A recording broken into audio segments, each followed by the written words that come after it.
Welcome to national rankers. मैं हूं आभा गुप्ता सेरीवाल और हम पढ़ रहे हैं क्लास 12th का अकाउंट, जिसमें चैप्टर 13 से रिलेटेड न्यूमेरिकल प्रॉब्लम्स को सॉल्व कर रहे हैं। इसके पहले काफ़ी सारे रेशोज़ हम पढ़ चुके हैं। ये न्यूमेरिकल प्रॉब्लम्स का हमारा आखिरी वीडियो है, लास्ट क्वेश्चन है ये हमारा। ग्रॉस प्रॉफिट रेशो इसमें हम निकालना सीखेंगे। Gross profit ratio profitability ratio में आता है और ग्रॉस प्रॉफिट और नेट सेल्स की रिलेशनशिप को शो करता है। ये अनुपात जितना अधिक होता है उतना ज़्यादा अच्छा होता है, क्योंकि जितना ये प्रॉफिट परसेंटेज में होता है और जितना ज़्यादा परसेंटेज होगा प्रॉफिट का, मतलब वो फर्म उतनी ज़्यादा प्रोग्रेस कर रही है, ऐसा माना जाता है। तो इसके लिए पहले हम क्वेश्चन देखते हैं। क्वेश्चन है हमारा, निम्न विवरण से सकल लाभ अनुपात की गणना कीजिए और निष्कर्ष निकालिए। सेल्स 2 साल के हमको इसमें डाटास दिए गए हैं, 2017 के और 2018 के। सेल्स 5,60,000 2017 में है और 2018 में 7,80,000 की है। सेल्स रिटर्न 60,000 और 80,000 हमको दिया गया है। सकल लाभ मतलब ग्रॉस प्रॉफिट 1,50,000 और 1,89,000 मतलब 1,89,000 ये हमको दिया गया है। अब इस क्वेश्चन में देखिए, सकल लाभ हमको दिया गया है और हमें सकल लाभ अनुपात ही निकालना है। मतलब ग्रॉस प्रॉफिट हमको दिया गया है तो उसमें आपको ग्रॉस प्रॉफिट निकालने की ज़रूरत नहीं है। 2 साल के डाटा दिए गए, मतलब 2017 का भी आपको ग्रॉस प्रॉफिट रेशो निकालना है और 2018 का भी आपको ग्रॉस प्रॉफिट रेशो निकालना है। तो उसके लिए सबसे पहले हम इसका हेडिंग लिख लेते हैं, कैलकुलेशन ऑफ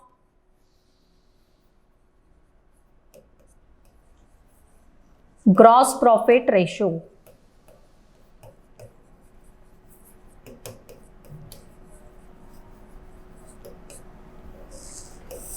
ये हमने लिख लिया।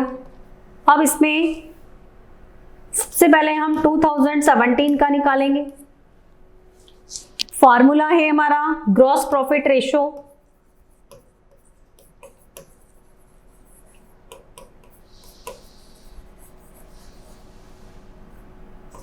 Equal to gross profit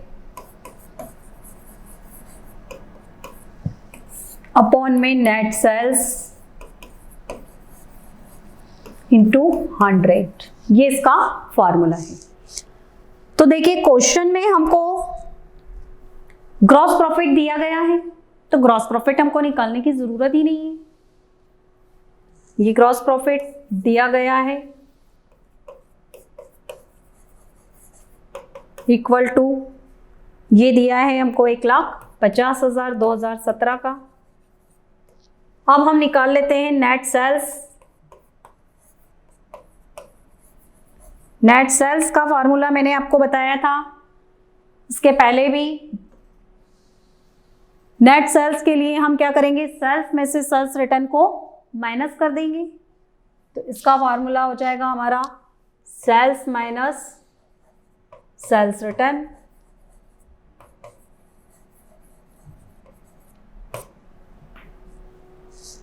sales दी गई है हमको 5,60,000 और सेल्स रिटर्न दी गई है हमको 60,000, माइनस करके अमाउंट आ गई हमारी 50,000, सॉरी 5 लाख। अब हम इसका रेशो निकाल देंगे। ग्रॉस प्रॉफिट 1,50,000, इसमें वैल्यू को पुट कर देंगे। अब हम 1,50,000 अपॉन में 5 लाख इंटू 100। ये 2 जीरो से ये 2 जीरो कट गई, ये 3 जीरो से ये 3 जीरो कट गई हमारी। 5 से इसको कैंसिल कर देंगे, 5 3 जा 15, मतलब gross profit ratio first year 2017 का 30% है। कितना है? 30%, 30%। ये 2017 का हो गया। अब हम निकालेंगे 2018 का। 2018 उसमें भी हम यही फार्मूला लगाएंगे, gross profit ratio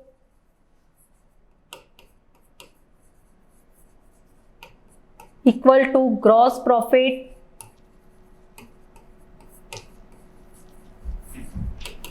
upon net sales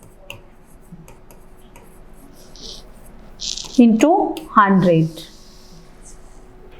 अब ग्रॉस प्रॉफिट इसमें भी हमको दिया गया है,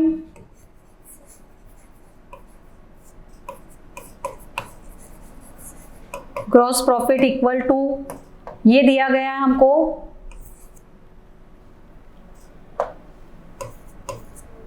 1,89,000।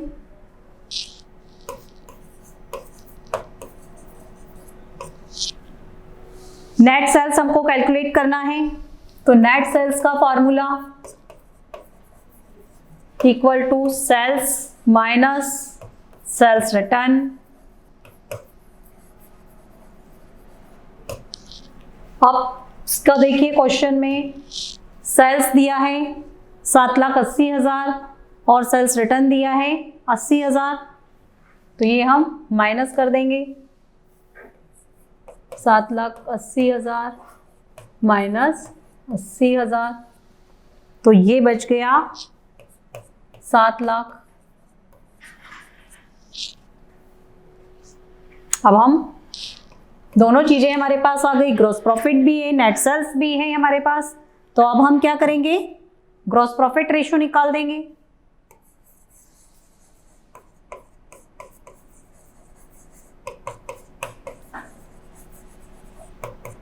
इक्वल टू 1,89,000 अपॉन में 7 लाख इंटू 100।